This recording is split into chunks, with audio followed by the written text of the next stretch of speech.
Hey guys, how's it going? Daniel here. Today we're taking a look at the Google Pixel 4 XL. Now we have here the Pixel 4 and then we got a little case over here as well to check that out. And you can see the box right here, very trendy, very cool looking, probably the best phone box I've ever seen. I just love the design. Same thing with this case box right here. And yeah, we'll take a look at that in a second. Let's go ahead and open the Pixel 4 XL box right here so we can check it out. This is this white color that they have. They also have like an orange one, and then they also have a black one as well. But I think this is my favorite color of the bunch. That orange one looks interesting, but I'm glad Google sent this color over to check out. Let's see what else is inside the box here. We got up here, we got a little thingy here with booklets and stuff, a guide, and then just some other instructions like that. Nothing interesting there. We do have a USB Type-C to USB Type-C, which is amazing. We have a regular USB to USB Type-C in case you got to do some data transfer or anything like that from an old phone. And then we have a fast charging block right here, which is nice and simple, very straightforward. Nothing too crazy inside the box. The interesting thing here that I'm really looking forward looking at here is the actual design, because Google really went for it this year. They were really trying something different and new, and I'm really excited to see how this is. Now, again, this is the XL, so this is the larger version. And oh wow, this one's using 3 plastics here. Let's see here. Let's put this back perfectly how it came. Let's put this over here. And there you go. You can see the white. It is a matted out white, kind of similar to the iPhones we took a look at in the past couple of videos. I actually prefer this texture a little bit more. It's a little bit colder to the touch and it feels really, really nice. I definitely prefer it to the frosted back on the iPhone. There's something about this one that just feels that tiny bit better, and just when I'm passing my hand through it. And you can see it there. It's a very interesting way to design it. It has this like metal border around, which I actually do love the feeling because I've always been a fan of the aluminum border feeling. Even though it might not be as durable as the stainless steel, it definitely feels much better in the hand. And I prefer the matted out look of the aluminum band instead of the stainless steel from like this right here. And that's always been a preference of mine. So I do like what they did here. Now, of course, it goes without saying that there is a square camera bump on the back. It's not as significant as the one on the iPhone 11 here. You can see that there. It doesn't stand out quite as much, like you can't see the lenses as much and stuff like that. I don't think it looks bad. I also don't think it looks good either. I think both of these look equally as bad and equally as good, to be honest. I don't think either one really stands out on looking all that great. They both match the design of the phone, and that's cool. Now, I definitely do prefer the way that the camera lens looks on this white model than the actual white iPhone 11 or the silver iPhone 11 Pro. It kind of looks better here. It looks cleaner on the back. It definitely is interesting with this orange on button on the right hand side. That is definitely something very trendy looking, and might love it, might hate it. I think it looks fine. It kind of goes with the whole design aesthetic that they're going for here. Now, taking a closer look at the phone itself, at the bottom we have the USB Type-C, some speakers. Right hand side we seem to have the volume button, but yeah, it's just one big button, so we'll see. We have the sleep and wake. Left hand side we have a SIM card slot, and on the top we just seem to have a microphone, and that's that. Now here, looking at the front of the phone, you can see that there is quite a large, not notch, but just kind of a chin here, you know, an upside down chin at the top of the phone instead of the bottom of the phone. You can see that there. I think I would have preferred it at the bottom, to be honest. I don't know, honestly. Top is fine. It does make it a slightly longer phone than what your average phone would be, like the S10 or you know, this iPhone 11. You can see here, of course, this is the 11 Pro, the normal size. The Pixel doesn't feel as big as the 11 Pro Max, so that's something to keep in mind. It actually still feels quite small and manageable, which is not something I can say about the Max from Apple. Now I'm just gonna go over the setup process a little bit. So if you wanna skip it, I'll have the timestamp right there on the screen and you can skip the setup process in case you're familiar with it. If you're not familiar with it, let's go ahead and start here. Don't have a SIM card right now. Let's go ahead and search for a Wi-Fi network to connect to. All right, so connecting to cloud. The other one is Leaf here. If you recognize Leaf and cloud from a show somewhere, let me know in the comments, not gonna spoil it. All right, so here it's gonna ask us if you wanna copy our apps and data over from an iPhone, from a Samsung device, an older Pixel device, I'm gonna go ahead and click don't copy as if we're starting a brand new phone from scratch. I always like to do that just because I like to set it up again and restart just fresh from scratch. That's gonna tell us to log into our Google account, which I'm gonna go ahead and do. All right, so it's signed into my Google account. Now it's asking if I wanna back up to Google Drive. Yes, lose the location, allow scanning, sure. Have all my data. Yeah, at this point, Google knows everything about me more than any company out there. So let's go ahead and leave that. I'm gonna go ahead here. Let's see what we got here. Let's do pattern. And who cares? Let's do a Z here. Let's do a Z. And we're gonna set up the face unlock, which is definitely something that they kind of showed off and it looks like it's really awesome. So let's go ahead here. That's why there's like that much space at the top. They have a ton of sensors there, even a radar up there. So that's interesting to see. So let's go ahead and start this. Let's see if you can see that. Yep. All right. You can feel the haptic feedback on the phone as you do that. It's interesting.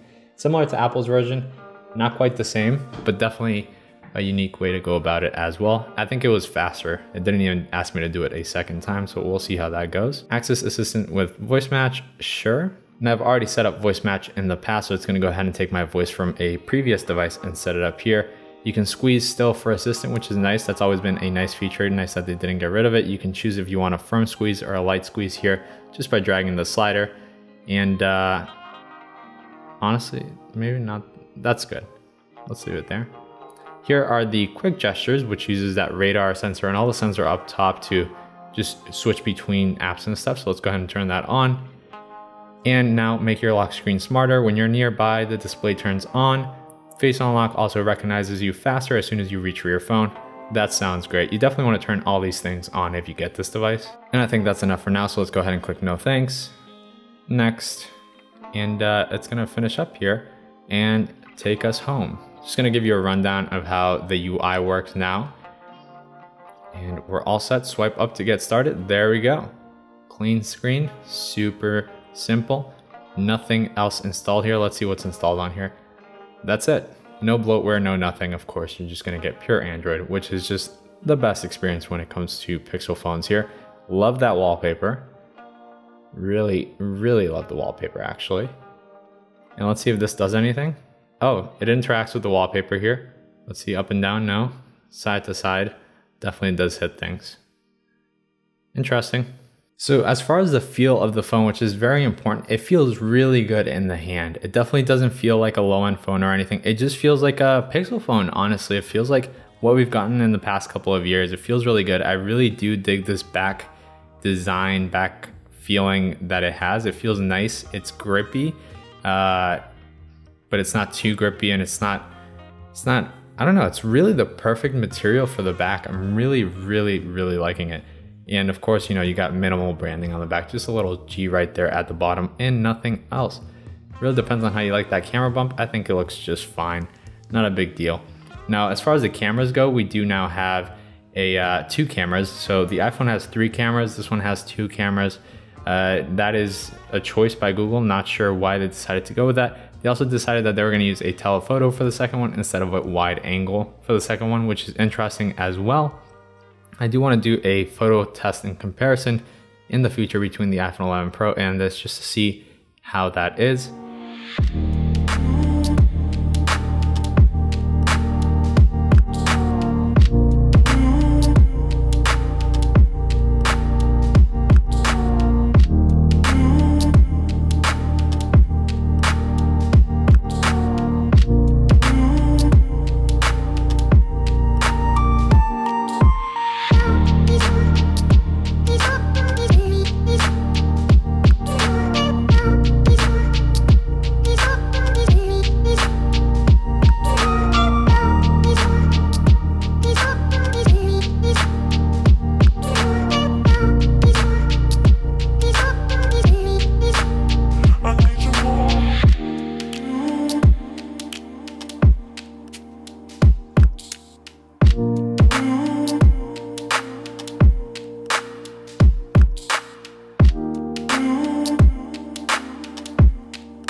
yeah, you can kind of see there, 1x, 8x, or just tap, maybe? Nope, I guess you have to actually zoom in. That's 2x right there.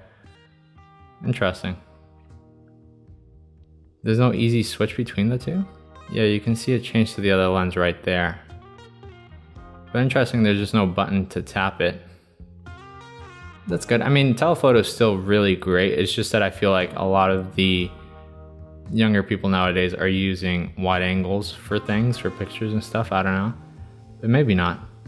I shoot a lot of video with the iPhone 11 Pro, and Google did say that this has 4K at 30 frames per second. It doesn't have 4K at 60 like the iPhone, which is not a big deal, honestly. 4K really at 24 is enough, or 30 frames is enough. However, it would have been definitely nice to get 60 frames per second just as an option. They're not really focused on video as much as they are on photo. And here we can just go in and change the back camera resolution to 4K at 30. And the front camera goes up to 1080p. So no 4K with the front camera. And camera photo resolution, yes. Gestures, any interesting gestures here? No, not really, nothing interesting there. And save location, yes. All right, so one of the things that I wanna look at here is the options for the display. In previous years, we have had some issues with Pixel devices and their displays. So I wanna see here, because the display is a little yellow, they do have something called Ambient EQ now, which basically is True Tone on iOS, if you're familiar with that. It takes your environment and it tries to, you know, change the white balance to kind of match your environment so that it's easier on the eyes. I tend to hate that. I tend to just prefer, you know, whatever the truest white is, that's the best and my favorite. So that's what I'm trying to see here, if I can turn that off and hopefully get it to be a little more white. Because right now, I would say that compared to my iPhone, it's definitely not doing so hot. Of course, you can switch it to dark theme. That would get rid of that issue, but I do prefer the white theme. Colors, adaptive, let's see, boosted and natural. I definitely prefer natural, so we'll keep natural here. And I believe that's it. So we got smooth display. So now this dynamically refreshes between 60 Hertz and 90 Hertz, which is really neat. And all the animations, of course, they do look super smooth. Everything looks really great. 90 Hertz is really cool. Screen attention prevents your screen from turning off when you're looking at it. I'll go ahead and turn that on. I do want to see how fast it unlocks, because it's supposed to unlock fast. So I'm going to put it down, leave it there for a sec. Now I'm going to pretend like I'm approaching, and I'm going to grab it and see if it unlocks at any point. Wow, that is really good. That was really good. All right, let's leave it there. All right, ready? I'm going to grab it, I'm going to reach for it. Wow, it works perfect, guys. I don't know how safe the face unlock is, but that beats out the iPhone for sure, for sure. That is a big convenience feature right there. All right, so now let's go ahead and take a look at the case here that they sell. Like, this is the gray with some orange accents. Really love the material that they use. This definitely beats out Apple's design in cases. Google always really uses incredibly nice materials that I really love. You can see it there with the case. It does make it feel slightly larger. It is quite thick on the sides, so definitely not a slim case. However, it does feel great. This material is just amazing. Feels like clothing. Really good. Nicely covers that camera bump, and the camera bump looks really good. Let's see it compared to the iPhone 11 Pro in a case here. So you guys can see that. You can see that the camera bump on the 11 Pro just stands out a heck of a lot more. It's not even close. The Pixel basically hides in, and it doesn't really stand out as much. This, you can just basically tell it's an iPhone. That 3 camera design there that Apple went for, it's basically going to become iconic and instantly recognizable. Meanwhile, the square bump is, you know, just a square. It just looks like a camera. Nothing crazy that stands out quite as much as the iPhones, which is a good thing, honestly. But yeah, guys, that pretty much does it for this video. This was a very long video taking a look at the Pixel 4 XL, Google's latest flagship. It's a great phone for the price. Of course, if you like Android and you don't like Samsung, then this is kind of the obvious choice to get, because it's just clean, it's nice. It's definitely a long phone, and of course you do have to like this, which I think maybe it is better than a notch. I don't know really. Depends on, you know, carrying it in my pocket and everything. I think I'd go for the normal Pixel 4 instead of the XL, so it's not quite as long. But yeah, guys, that's it for this video. If you have any questions, feel free to comment down below and I'll get back to you as soon as I can. And aside from that, I'll catch you guys in the next video. Goodbye.